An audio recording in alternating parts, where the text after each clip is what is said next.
everyone, Cathy Zielske here. Welcome back to my YouTube channel. If you've got a pile of paper scraps hanging around your craft room, or if you're me, your craft/dining room, don't let them go to waste. Just pick out a rainbow assortment and get ready to use them to fill in a die cut. Today I've got a cool birthday card project to share featuring some paper scraps and a little bit of Copic coloring. And I think I'll show you why I don't hit those markers more often, because I make a lot of, what do the kids call it these days? Oh yeah, hot messes. But I promise the card will turn out hella cute. See, I know the lingo of the children of today.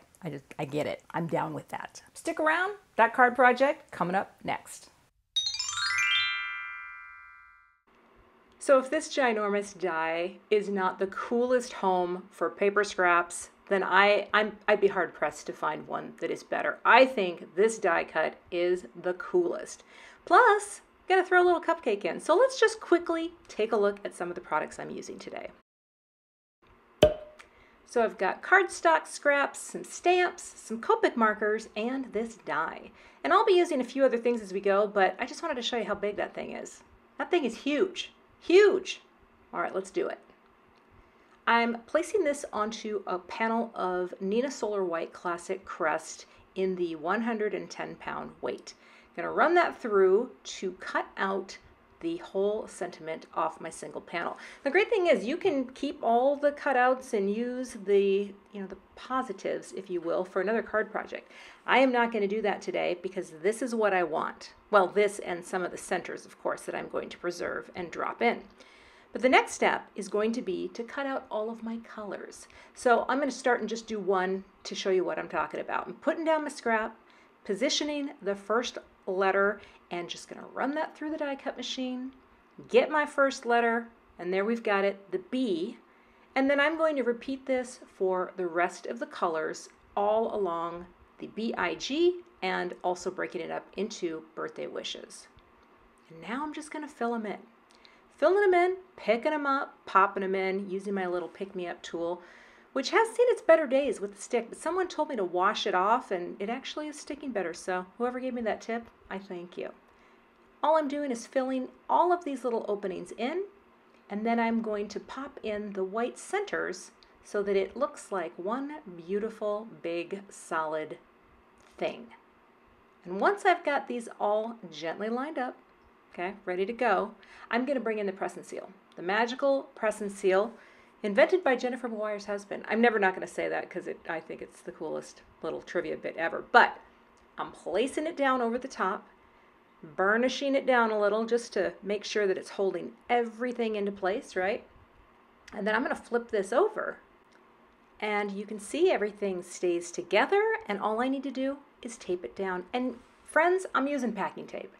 You know, I don't care if it's acid-free. This is a card project. If this were a scrapbook page, maybe I wouldn't use packing tape, but this is like the quickest way to cover this up, get it all in there, stuck and saved. Do you know what I'm saying? And there you go. Now, when I peel back the press and seal, oh, there it is. I'm going to burnish this down a little bit more, but look at how cool this is. It's got this inlay look. There's texture, but not too much texture. Oh, I love it. So let's prep my card base. This is going to be a USA 2, which is 4 1/4 wide by 5 1/2 tall.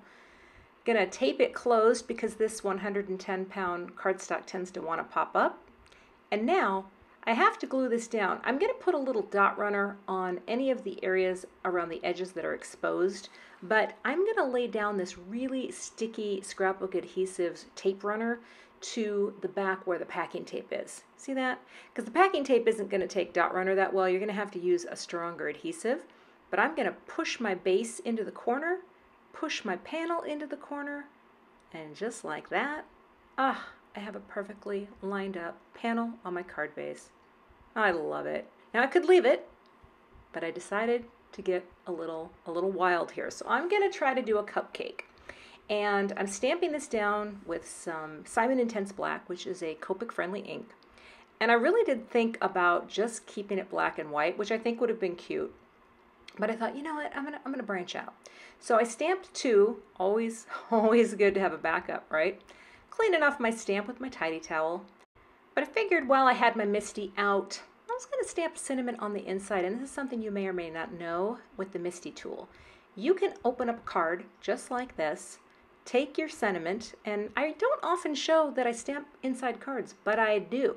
And I like to use the MISTI because then it's going to stamp perfectly. Do you know what I'm saying?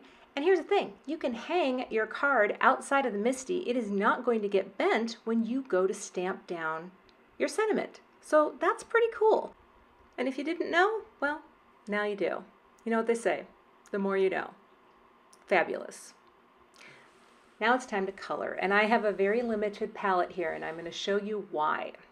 Here was stab number 1. I tried to get fancy and layer in some pinks and make it all magical, but then when I held it up next to my card, I didn't like that. I felt like it just clashed. So I did one that was just more pink, and I stopped before I even finished it because that also, it was just clashy. It was clashy. I was overthinking. The orange cupcake liner didn't work. I landed on, let's just keep it simple. Beige. Beige, white, and yellow. And a little bit of pink. Now I want to show you this little tip. I've been swapping out Copic nibs on my sketch markers. I take the chisels out and pop in these little fine tips. They make it so much easier to color in little tiny spaces like that. I can't see what I'm doing half the time because my prescription on my glasses is so overdue. Those nibs, hard to find, but if you do and you replace them, life-changing. So the cupcake liner, laying down one level of color, and all I'm doing is darkening it a tiny bit at the base. That's about the extent of my Copic skill, right? I don't think I'm ever going to be a master shader, and that's okay. But I can fill in a little glitter pen here, this little Tonic Aqua Shimmer, I thought would be really cute. See that? Just a little white shiny frosting, and that does not clash. So I am taping down with the coordinating die, and I'll go ahead and run that through the die cut machine and get my cute little die cut. Isn't that great? So simple. Don't overthink. If you are not great with the Copics, just look for any way you can simplify it, because I think this result, I think this turned out really cute, because now I've got this cute little cupcake. The little parts of the cupcake is popping into the B and the G. It is so simple, but you know what? That look, so much better than that cupcake. You see it, right? Sometimes you just gotta keep it simple. And of course, you know what they say, or at least I say, I like big dies, and I cannot lie. And if you agree, then leave me a comment below. And before you leave today, be sure to hit that subscribe button, and I'll see you back here soon. Thanks so much for watching today. I would love to have you become a subscriber to my YouTube channel. And if you do subscribe, be sure to hit the gray bell below the video so that you don't miss the next time I post. Here are a couple other videos that you might be interested in watching. Thanks so much and have a great day.